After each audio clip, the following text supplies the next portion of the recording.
Liberals and conservatives exhibit different cognitive styles, and converging lines of evidence suggest that biology influences differences in their political attitudes and beliefs. In particular, a recent study of young adults suggests that liberals and conservatives have significantly different brain structure, with liberals showing increased gray matter volume in the anterior cingulate cortex and conservatives showing increased gray matter volume in the amygdala. This is from an abstract in a article from plos.org entitled Red Brain, Blue Brain Evaluative Processes Differ in Democrats and Republicans, about the physiological differences in the brain between liberals and conservatives. Now, we've known that liberals and conservatives are physiologically different, or at least coming from different places, at least neurochemically, for quite some time. Jonathan Haidt referenced this a while back. They have different value systems that correlate to differences in, in very subtle ways in anatomy.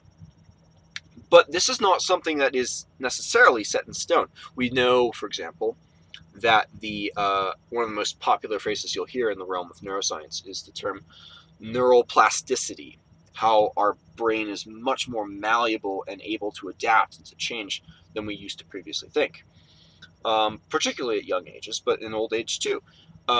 Going back to political differences, we know that young people tend to be more liberal, and as they get older, they tend to be more conservative. This isn't just a matter of being older and wiser, which is the thing that conservatives like to say.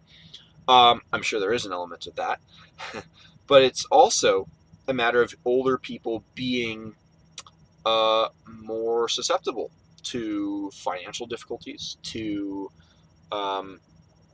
just at a very basic kind of Maslow hierarchical level, things like harsh winters, disease, foreign invaders. Our brain is much older than sort of the modern society and the protections that it affords us.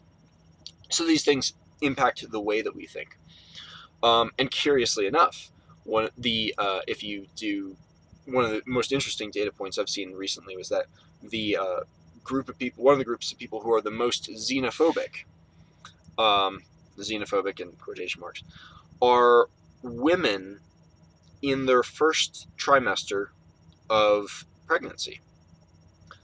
This makes a lot of intuitive sense when you think about it. But it's curious how those hormonal changes affect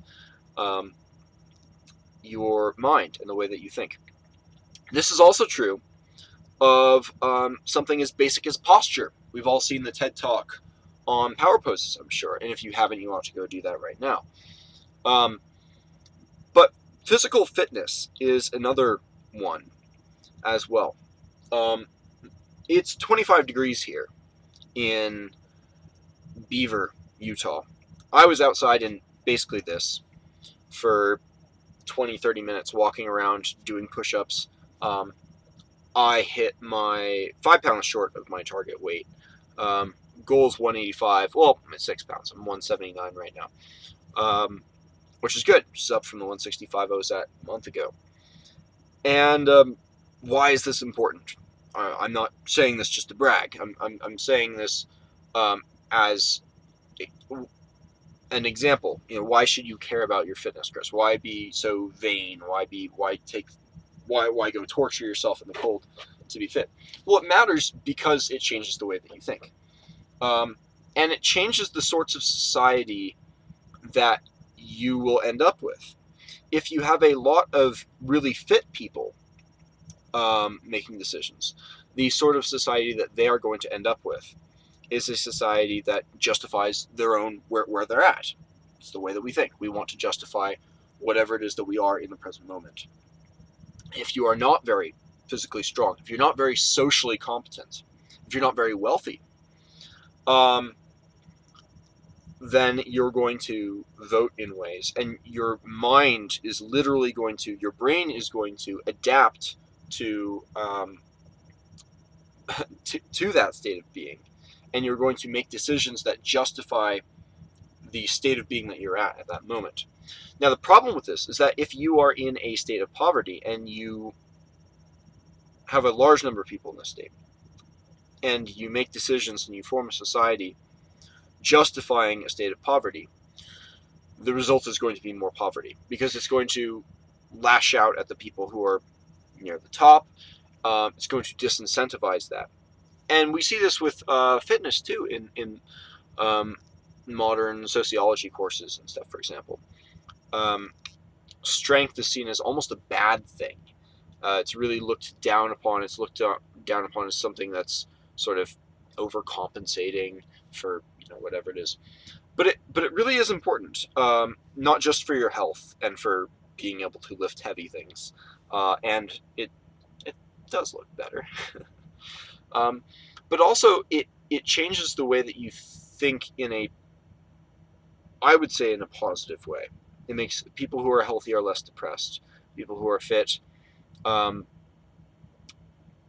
do tend to slide more conservative, but it's not absolute, right? But people who are fit tend not to justify not being in good shape, not being socially. You set a standard of success in that level, and the general result is an uplifting of that because of the standard that's in place. Now, of course, there's obviously an opposite extreme. You don't want to just beat down the people who are not doing so hot in that direction. So what's the takeaway from this? The takeaway is there's a very real danger if you're not happy with your life at the moment, financially, socially, physically, psychologically in general, then maybe consider being careful getting too involved in politics.